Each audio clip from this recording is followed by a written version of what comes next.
Here's a chord that when you hear it, you know what's coming next.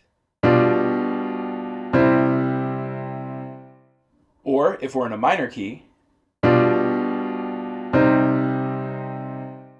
that G7 over B is a 5-6-5 chord, a first inversion dominant seventh chord with the third of the chord in the bass. And every time it shows up, it takes us exactly one place, back to 1. Now, we've already seen the 5-6 chord, which is the first inversion of the dominant triad, go in two different directions. It can step back up to 1, but it can also step down to 4-6 like we saw in the previous video.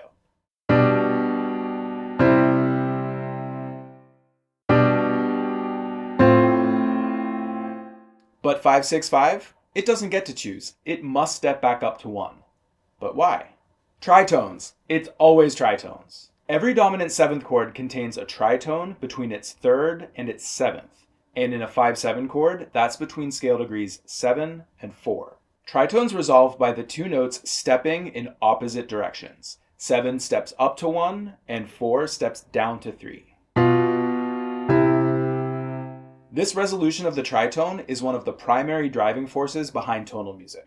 In a 5-6-5 chord, the bass is on scale degree 7, so the next chord must have scale degree 1 in the bass. A root position 1 chord is the logical choice, since we already also have scale degree 3 above the bass. There just really aren't any other viable options. Technically, this could be a 6-6 chord, but that chord is almost unheard of in the common practice period, and frankly, even to our 21st century ears, this is just going to sound like a 1 chord with a wrong note or an added note. But this is good news. This means nearly every 5-6-5 chord you see is going directly back to 1, and the voice leading is 100% stepwise and predictable. The bass steps from 7 up to 1, and in the upper voices, which can be in any order, 4 steps down to 3, resolving our tritone, 2 steps down to 1, and 1 voice stays on 5 through both chords. We move from this complete 5-6-5 chord with 4 different notes to a root position 1 chord with a doubled root, all via stepwise motion. Beautiful. And it works the same in minor. The 5-6-5 chord sounds the same, just change the tonic chord to a minor 1. In context, you'll usually see a 5-6-5 chord between two 1 chords, or after a 4-6 chord leading back to 1. Both of which feature stepwise bass lines driving that 5-6-5 chord back to the tonic, as well as fully stepwise upper voices. However, just like we saw in the last video with the passing 4-6 chord, beware of parallel fifths when moving from 4-6 to 5-6-5. Make sure 2 of the upper voices are executing them as parallel fourths instead.